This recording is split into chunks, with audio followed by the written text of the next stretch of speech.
नमस्कार, आप देखना शुरू कर चुके हैं CRS न्यूज़। खबर रायबरेली से।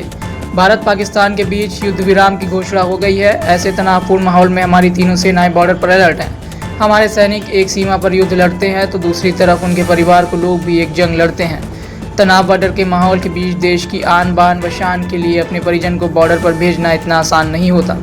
रायबरेली में पूर्व विधायक स्वर्गीय अखिलेश सिंह की बहन पूनम सिंह, जो कि पूर्व आर्मी ऑफिसर की पत्नी होने के साथ साथ उस बेटी की मां भी हैं जिस बेटी का पति सियाचिन बॉर्डर पर तैनात है। पूनम सिंह कहती हैं कि उनके पति ने देश की सेवा की। कारगिल युद्ध में उन्होंने उस मंजर को देखा जो मंजर आज उनकी बेटी देख रही है। उनके दामाद आर्मी मेजर हैं और वे इस समय दुनिया की सबसे ठंडे युद्ध क्षेत्र सियाचिन बॉर्डर पर तैनात हैं। जब से भारत पाकिस्तान एक दूसरे पर हमला कर रहे हैं तब से परिवार में तनाव का माहौल है, लेकिन दूसरी तरफ एक देशभक्ति की भावना भी है कि हमने अपने चहेतों को सीमा पर युद्ध के लिए भेजा है। पूनम सिंह जी, भारत पाकिस्तान के बीच युद्ध विराम की घोषणा हो गई है, इस पर आप क्या कहना चाहेंगे? मैं यहाँ पे ये कहना चाहती हूँ कि जो भारत और पाकिस्तान के बीच में जो युद्ध विराम की घोषणा हुई है, उसके हमारी भारतीय सेना के पराक्रम और शौर्य के सामने उन्होंने युद्ध विराम के लिए अपने घुटने टेक दिए हैं। इसमें हमारी भारतीय सेना का बहुत बड़ा योगदान है। और 22 अप्रैल को हमारे पहलगाम में जो आतंकी हमला हुआ है और उसमें 28 लोगों की हत्या हुई है, वो बहुत ही कायराना तरीके से हत्या की गई है, धन पूछ करके हत्या की गई है, जिसका हमारी भारतीय सेना ने ऑपरेशन सिंदूर के तहत एक ऑपरेशन चलाया और पाकिस्तान के जो आतंकी इलाके थे उनको नेस्तनाबूद किया, जिसपे कि पाकिस्तान तिलमिला गया और उसने हमारे इलाकों पे हमला किया। हमारी सेना ने उसका मुंह तोड़ जवाब दिया और आखिर में हमारी जाबाज सेना के सामने उनको घुटने टेकने पड़े। सबसे बड़ी बात तो ये है कि जो ये हमला उन्होंने किया वो हमारे देश की अखंडता को एक तरह से नुकसान पहुंचाने का काम किया था। उनका इरादा था कि इससे हिंदू और मुस्लिम झगड़े होंगे, हिंदू और मुस्लिम दंगे होंगे, जो कि हमारे देश की जनता ने बहुत समझदारी के साथ में इस मसले को सुलझाया और उनके इरादों को विफल कर दिया।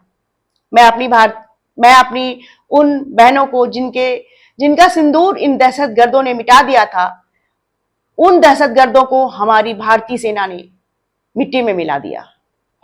इसके लिए आप क्या कहना चाहते हैं? मैं एक आर्मी ऑफिसर की वाइफ हूं और मेरे दामाद जी भी एक आर्मी ऑफिसर हैं।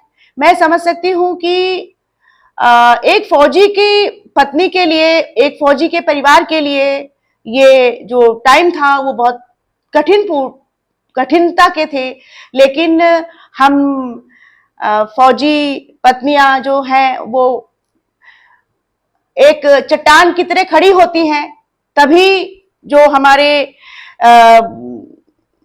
फौजी भाई हैं वो जाकर के सरहद पर लड़ते हैं, इस देश को सुरक्षित रखते हैं। मैं इतना कहना चाहती हूं कि